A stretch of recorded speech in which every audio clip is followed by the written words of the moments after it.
कुछ यहाँ के रिहायशी लोगों से बात करते हैं। दादा बैठे हुए हैं, काफ़ी उम्र दराज हैं। इन दादा से बात करते हैं, फिर आपको यहाँ का तालाब दिखाएंगे। दादा क्या नाम है आपका?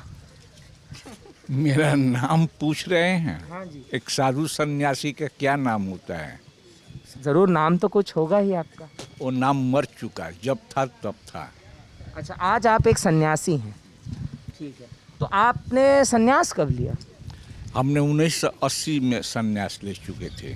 उससे पहले क्या करते थे दादा? इसी थे, तो इस फैक्ट्री में काम करते करते आपने सन्यास लेने के बारे में क्यों सोचा? इसीलिए सोचे कि हम देखा कि संसार जो है ये दर्द के सिवा छोड़ करके और कुछ नहीं हो सकता है, और अल्लाह ही एक, ईश्वर ही एक है कि जहाँ पर आप जीवन का आनंद ले सकते हैं और मुक्ति का द्वार भी खोल सकते हैं। Man is मॉर्टल। इस व्यक्ति को क्या भरोसा है? अभी आप बोल रहे हैं अभी निकल जाएगा, तो बस जी ज़रूर, जान तो कभी आई चली भी जा सकती। खत्म है। खैर, मैं आपसे ये पूछना चाहता हूँ, ममता बनर्जी सरकार सन्यासी, पुजारी ऐसे लोगों को 2019 के बाद 1000 रुपये सालाना आवंटन देगी बोली थी, आपको मिल रहा है? नहीं तो आपने अप्लाई किया? हम कहीं गए नहीं, हमको मालूम भी नहीं है, और न हमसे कोई कहा। आपसे किसी ने नहीं कहा। देखिए, स्कीमों की एक और सच्चाई होती है कि जो इसके रेसिपिएंट होने चाहिए उन तक पहुंच नहीं पाती है।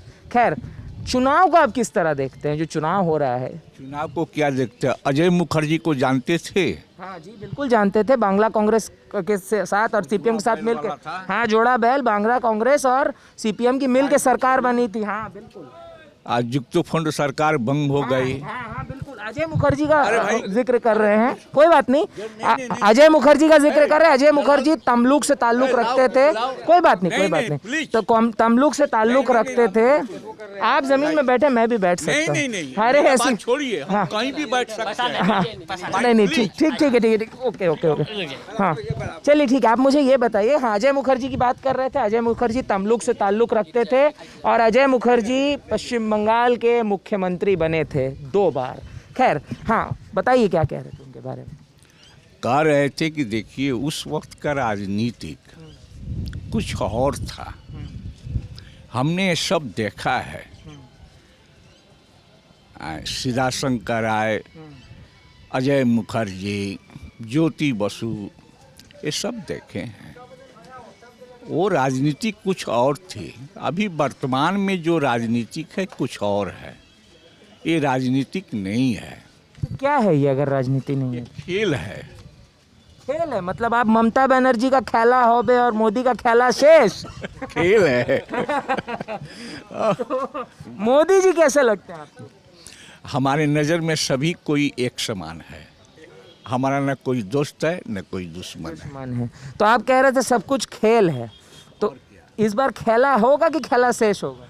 खेला तो हो ही रहा है। खेला जब खेल होता है तभी तो शेष होगा। उसका इंतजार कीजिए। घुमा घुमा के बोल रहे हैं सन्यासी। प्रभु, आपसे हम नहीं सकेंगे क्योंकि आप एक रिपोर्टर हैं और हम एक सन्यासी हैं। सन्यासी हैं। अगर मैं कभी आपको ढूंढता हुआ आऊं तो क्या नाम बोलूंगा लोगों से? मैं कैसे ढूंढ पाऊंगा? यहाँ पर बोल दीजिएगा कि हम साधु बाबा से मुलाकात करना चाहते हैं, कोई भी मेरे दरवाजे पर ले आकर पहुँचा देगा। चलिए, तो आपने जूट मिल में काम भी किया था। जूट मिल आप अपने काम को गोली मारिए, यहाँ पर लीडर थे, ट्रेड यूनियन के नेता थे आप?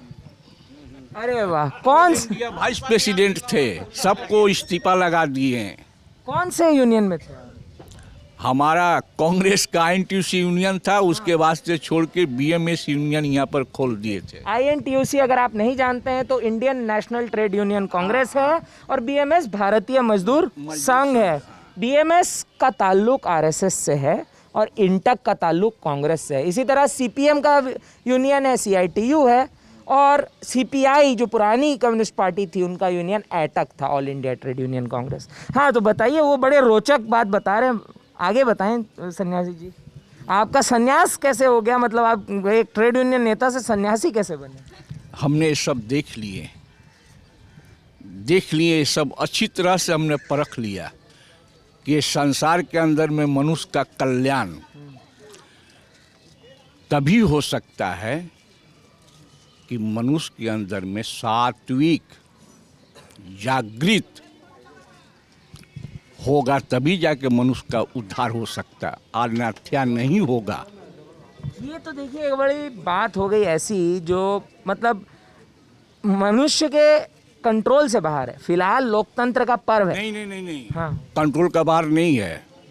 नहीं ऐसी कोई आपका इंद्रिया जो है भ्रमित है, और उस इंद्रिया को कंट्रोल करने के लिए आपके पास तो कंट्रोलिंग पावर है, उसको जागृत कीजिए। खैर इस मामले पर कभी और आपसे ज़रूर मैं बात करूंगा, लेकिन अगर जो भी बात आप करना चाहते हैं उस पर कीजिए। नहीं मैं बोलने को तैयार हूँ। मैं यही आपसे पूछ रहा हूं कि पश्चिम बंगाल का भविष्य, अगले 5 साल का भविष्य इस चुनाव से तय होगा या नहीं? देखिए, आपको पहले भी बोले हैं और अभी भी बोलते हैं, फुटबॉल खेला देखते हैं, मैदान में होता है, दोनों तरफ के प्लेयर 11-11 करके लड़ते हैं, किंतु गोल तो निश्चित है कि किसी तरफ होना ही है। और ऐसा भी फुटबॉल मैच होता है ना जिसमें गोल नहीं होता है, ड्रॉ हो जाता है, तो उसके लिए टाइम रख दिया, टॉस्ट किया जाता है, वो भी हो गया, पेनल्टी पे आ गया, फिर प्लांटी पर आ गया तो फिर उसको खिलाया जाता है। तो होगा क्या ये बता दीजिए, इतना घुमा क्यों रहे हैं? नहीं, इतना आसान समझते हैं। इतना आसान मत सोचिए। नहीं मैं किसी भी चीज को आसान नहीं समझ रहा हूँ। आप जो हमें बता रहे हैं वो बहुत आसान है समझ। हम ये जानते हैं आपका अंदर में क्या पल रहा है, आप क्या हमसे निकलवाना चाहते हैं, वो भी हमको मालूम है। मैं तो आपसे पूछ रहा हूँ। वो भी हमको मालूम है, लेकिन नहीं हाँ। ये देखिए, ये संसार है, ईश्वर का एक सत्ता है, अल्लाह का एक सत्ता है, और ये संसार भौतिक दुनिया है, इसका भी एक ठो सत्ता है, इस पर भी डिसिप्लिन से आदमी को चलना पड़ता है। ठीक है, तो जिंदगी में मुझे ऐसा महसूस होता है कि अनुशासन होना, मान के चलना पड़ता है, आईन है, शासन है, शासन। किंतु इस शासन के बावजूद भी एक और शासन है जो कि अंतिम शासन है, वहाँ पर किसी का सिफारिश नहीं चलती है। लेकिन हाँ जरूर ये जान लीजिए, आप जो कर्म किए हैं उसका दंड आपको मिलना। अरे यार, आप तो बहुत विद्वान आदमी है, क्यों हमको घाट रहे हो? मैं आपसे बस बात कर रहा हूँ। मैं आपसे बस बात कर रहा हूँ और बात करने की कोशिश कर रहा हूँ, जानने की कोशिश कि क्या। बिल्कुल नहीं, आपको यथेष्ट ज्ञान है, आप समझते हैं, सब कुछ जानते हैं। कोई भी रिपोर्टर या कोई भी पत्रकार ज्ञानी नहीं होता, जब वो लोगों के बीच जाता है तो लोगों से पूछता है, बात करता है, सीखता है और उन्हीं की ज़बान। एक आप बात कहते हैं आपसे, बच्चा बोलता है कि ये नहीं खाएंगे, वो नहीं खाएंगे, ये नहीं खाएंगे, तो उसका माता पिता खाना बनाता है, लेकिन उसको तो बच्चा को तो मालूम नहीं है कि कितना उस माँ को कष्ट से वो खाना बनाई है, ये मालूम है उसको? नहीं, बच्चा नहीं समझ पाता, उसका बोध। वो बच्चा यदि समझना शुरू कर दे तो क्या प्रभु इसका आंसर आएगा? वो कभी नहीं बोलेगा कि हम ये नहीं खाएंगे, वो नहीं खाएंगे, कभी नहीं बोल सकता है। तो इसलिए आप उस पढ़ाई पढ़ चुके हैं और आपको यथेष्ट ज्ञान है। मैं अभी भी बोलता हूँ, मेरे कहने का मतलब, मैं आपको यहाँ रोकूंगा, लेकिन मेरे कहने का मतलब है कि एक पत्रकार होने के नाते ये मेरा फर्ज है। नहीं आपको क्यों स्वाधीन है, आप भी स्वाधीन हैं। इस संसार में या मुझे लगता है भारत में हम सब एक लोकतंत्र में रहते हैं और यह आज़ादी हमें है